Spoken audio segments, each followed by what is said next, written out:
I realized pretty quickly in my mental health journey that the world of professional mental health did not have all of the answers that I was looking for and all of the solutions that I needed to get my life to a point where it actually felt worth living to me. It did have a lot of them, thankfully, but at least for me, this entire piece of content is exclusively about my experience. Even once I understood and implemented all of the major principles from contemporary psychotherapy for living well with depression and anxiety, I felt like there were still some pretty big chunks missing from my life. And some of my healthiest changes and biggest victories have come from implementing philosophies, habits, and disciplines from far outside the realm of traditional mental health interventions. That's why I label these things as shocking. I'm not just trying to make some clickbait headline here, but the fact that the things I'm about to tell you about improved my mental health as much as they did is shocking to me because none of these are explicitly designed to be mental health interventions. And yet, in some cases, they have made more of a difference in my mental health than the things that are designed to be mental health interventions. My general framework for my mental health journey is I conceptualize my mental health as being a war that happens inside of me every day. And I don't get to directly fight this war because so much of it happens on the subconscious level. What I do get to do through my lifestyle, through my habits, through my values, through the relatively small percentage of my thoughts that I can control, is place soldiers on either side of this battlefield. And there's soldiers on the mentally healthy side, and there's soldiers on the mentally unwell side. And if I can put most of my soldiers on the mentally healthy side, then I will win this battle most days. That's my theory, and it has proven true. Now, for somebody like me, who my struggles seem to be somewhat chronic, there's always going to be that random fluky day or two where the dramatically undersized team wins. Like there's always the chance of the upset victory. I'm not trying to act like I'm cured and I've got this all figured out. But at this point, those days are few and far between for me. And so today I'm going to share with you 8 philosophies, disciplines, and mindsets that aren't necessarily designed for mental health, but have helped me massively stack the odds in my favor and win most of my battles. The first is minimalism. And if you aren't familiar with minimalism, it's a lifestyle philosophy that generally entails trying to only purchase and own the things you truly need or the things that are really high value to you. It's basically a response to capitalism and overconsumption. It's designed to save you time, energy, and money and help you focus on what really matters to you in life so that we can spend more time and more energy on the things that are truly life-giving to us and avoid getting bogged down in a bunch of crap that doesn't really matter. There's a quote from the movie Fight Club, and I know this is my edgy inner teenager coming out, but I love this quote. And you might already know what it is if you've seen the movie.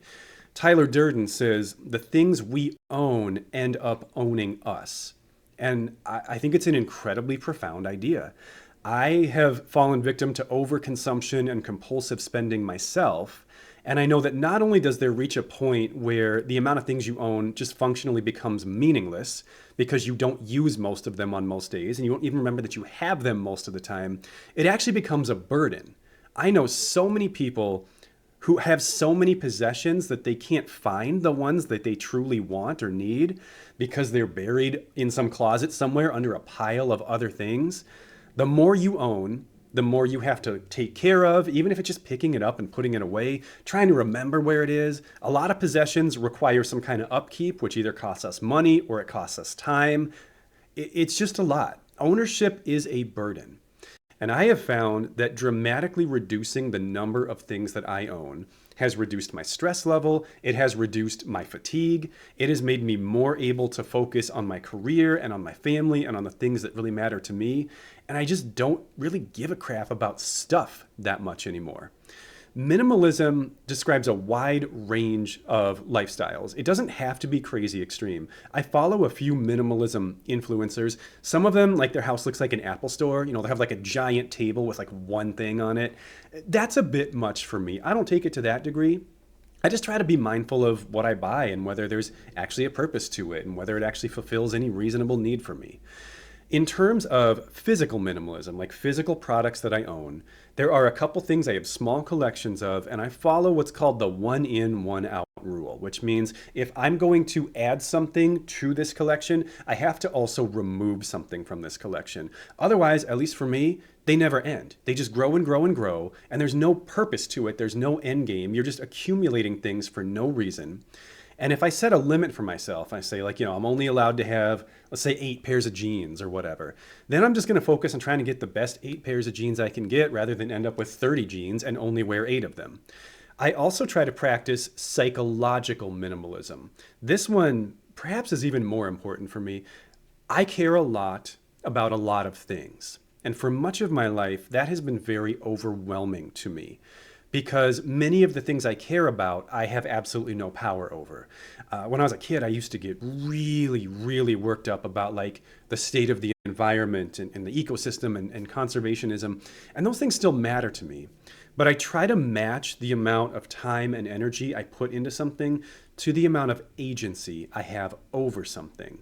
And I know that at least for me, being incredibly concerned about a lot of big picture things that I really don't have a lot of agency over just makes me feel burned out and miserable. The third area that in my life that I practice minimalism is digital minimalism. So I'm not just careful about my physical possessions, I'm also careful about what's on my phone, what's on my computer, what subscriptions we have. That's been a big one. There was a time when my family had Hulu, Netflix, and Prime Video. And I can tell you, we often spent more time trying to choose a show to watch than watching shows because we had like 7,000 options and we didn't want to start watching one and have it be like not that great and miss out on something better.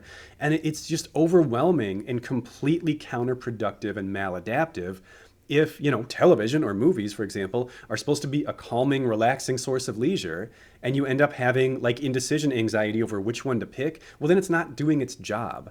I don't have a lot of apps on my phone, not only because I don't want to run out of space, but just because I don't want to cram it up with a bunch of crap I don't need.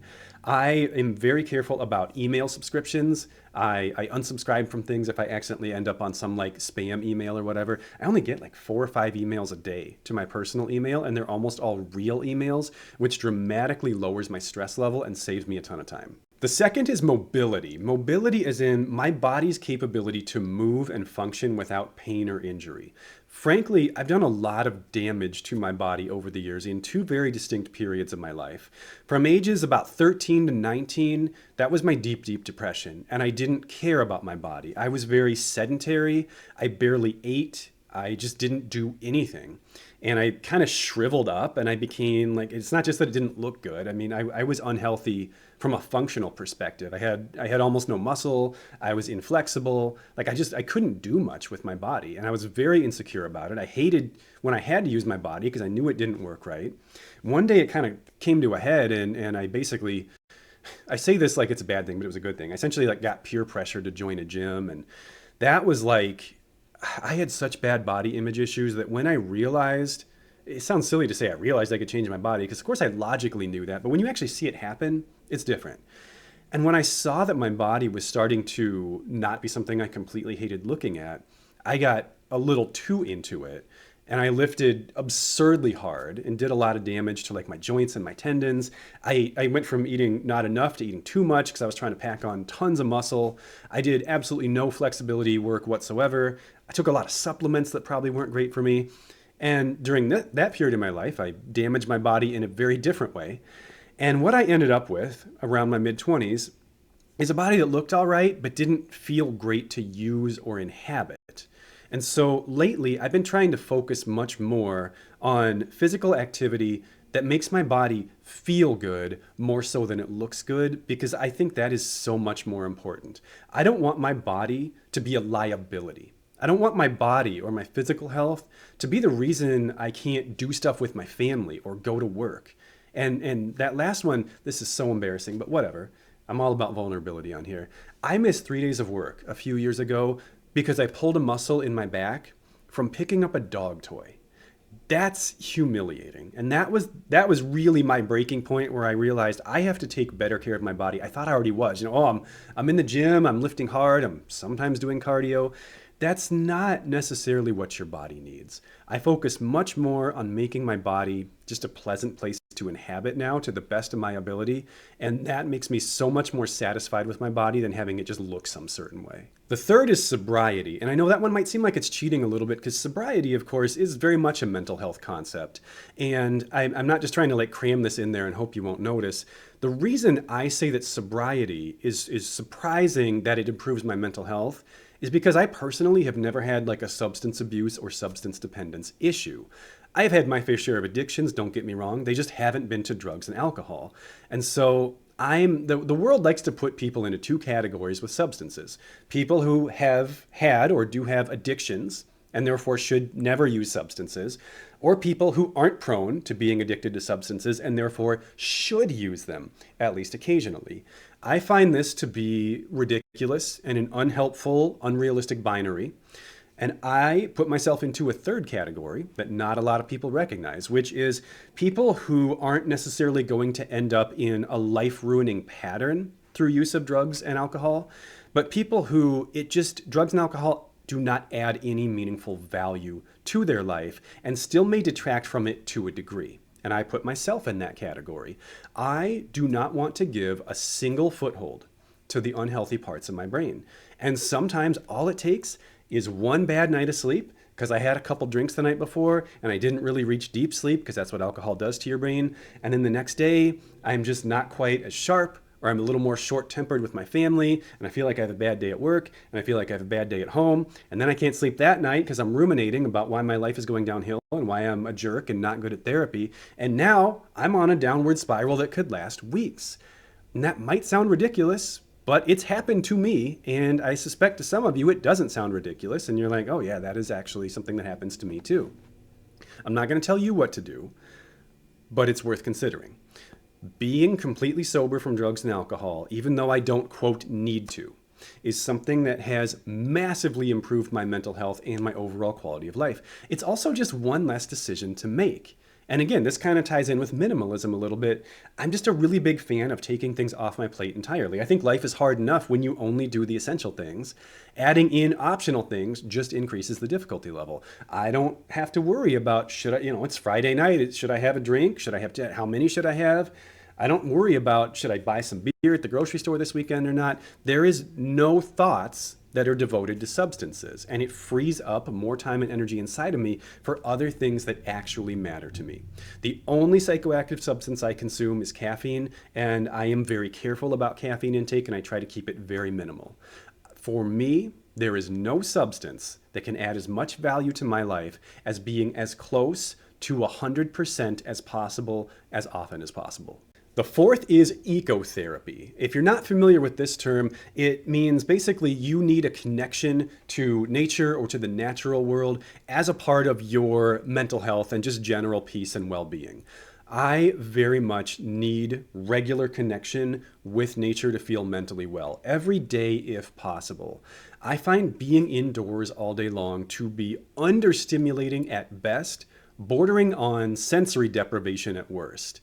If I go a long period of time without being able to feel the sun or the breeze on my skin, or without being able to hear the birds or the wind in the trees, I frankly start to go a little crazy. Everything else in my life could be going perfectly, but if I am stuck inside for too long, I will eventually have a mental health crisis. At least for me, I don't feel terribly connected to the man-made world, and I need to escape from it from time to time. Sometimes that's hiking, sometimes it's fishing, sometimes it's gardening, sometimes it's just something as simple as yard work, pulling weeds or whatnot. And obviously, I live in the American Midwest, and so we have a lot of different seasons here and a lot of different weather conditions. It isn't always feasible or safe to literally go outside every day. Like, I'm not going to go for a walk in a tornado, of course, but as close to every day as possible is my goal. And it moves the needle dramatically in terms of my mood, my patience, my peace, my cognitive functioning. I need to spend time in nature to be mentally well, and I know I'm not alone in that. The fifth is Stoicism. So Stoicism is a series of philosophies with roots in ancient Greece. And Stoicism describes a very wide range of philosophies and belief systems. I don't necessarily align with all of them, but I have found tremendous value in some of them. Something that I noticed is that no matter how much I suffered in life, there was always this naive part of me that felt like life should feel good and should be easy. I don't know where that idea came from. I just know that it was there. And every time I experienced a major hardship in my life, which was frequent, I was always somehow like shocked and offended. Like, how dare you, world, put things in my path? And my depression often turned these thoughts and these feelings into suicidal ideation. Like, well, if life is always going to be this hard, like the juice is not worth the squeeze. Why bother continuing? One of the things that Stoicism teaches is that hardship should be expected, and that suffering well, it's a term they use a lot, which basically means being able to endure hardships with patience, with grace, and basically just without losing your mind, can have many benefits. It helps me contextualize my suffering to think of what it may produce, not in like a toxic positivity sense, not in a, that which does not kill you makes you stronger kind of way, but just in a realistic sense, because none of us are escaping the fact that we live in a flawed and broken world full of selfish people and defective systems. And that's unlikely to change anytime soon. So yeah, we should expect to suffer at least at times, and it probably shouldn't be shocking or surprising when we do in fact suffer. I have always wanted to be the kind of person who is brave and strong and resilient. And something I come back to a lot is thinking, well, what would the origin story be of a person who possesses those personality traits? Because I don't really think people are born with those things. A person who possesses the traits that I want to have as an adult, as a husband, as a father, as a therapist, as a boss, are traits that you probably would have to develop through hardship, through suffering, maybe even through trauma. So I don't seek out those experiences, and I still don't like them when they happen. But some of the Stoic philosophies kind of just give me this extra little voice in the back of my head saying, you're probably eventually going to be able to do something with this, or this might strengthen this part of yourself that you like. It still sucks right now. Nothing's going to change that. But it at least doesn't feel like pointless suffering. And that's the worst. Pointless suffering. Suffering for no reason, for no outcome. That's a tough thing.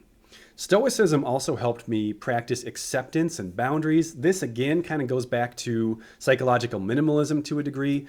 But I used to get so overwhelmed by every little thing and just like the state of the world in general. I couldn't watch movies or TV shows where like bad things happen to the characters, even little things, not even like traumatic things. And Stoicism does place a strong emphasis on the alignment of your time and energy with where you have agency in life. Basically, do what you can. Know that it will never feel like enough. Don't expect it to feel like enough, and do it anyway. The sixth is the Book of Proverbs, and much like Stoicism, this encompasses a wide range of philosophies and disciplines. If you're not familiar with the Book of Proverbs, it's one of the three what are called wisdom books of the Bible. These are my favorite books in the Bible because I am not a person who does well with like poetry and symbolism and metaphors. They tend to fly right over my head. So when someone's trying to communicate something to me in a clever or creative way, I usually am just like, what? I don't know what I'm supposed to do. I'm not real good at reading between the lines, and I tend to miss hidden meaning in things, and I strongly prefer direct, clear information, which is why I like the Book of Proverbs. One of the things it emphasizes is that we will never find all the answers that we seek in ourselves or our experiences. That has been so liberating to me because I always felt like that was what I was supposed to do. And frankly, this world baffles me, and I've always felt somewhere between an outcast and an intruder in it. And hearing that I'm not necessarily supposed to be able to do that, and that was never my purpose, is something that I find very liberating. The Book of Proverbs also emphasizes the importance of patience, which is not something that comes naturally to me. I am the most inwardly impatient person you will ever meet. I would be willing to bet money on that. But I have learned to at least act with patience, because every time I rush something in my life, it blows up dramatically. And cleaning up the damage caused by my impatience usually ends up taking more time than it would have taken to just do the thing patiently in the first place. I had sort of a related conversation with one of my employees, one of my therapists here a few days ago. He's in a phase of life where there's a lot of social comparison happening, and he's seeing people seeming to reach major life milestones quicker than he is. And I myself have felt that. It's not a great feeling.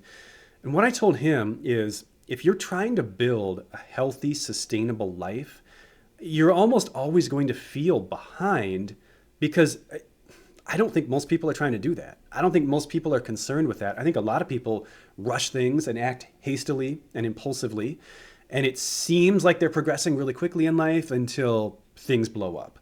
And if you're someone who's trying to be careful and patient and thoughtful, it's going to look like you're lagging behind people for quite some time.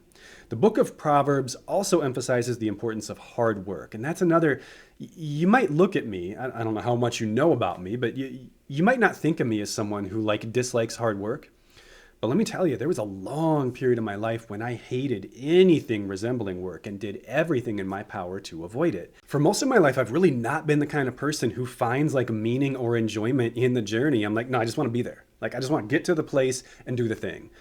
But that's led to me trying to enjoy my life by chasing a lot of acute pleasure instead, which frankly accomplishes nothing.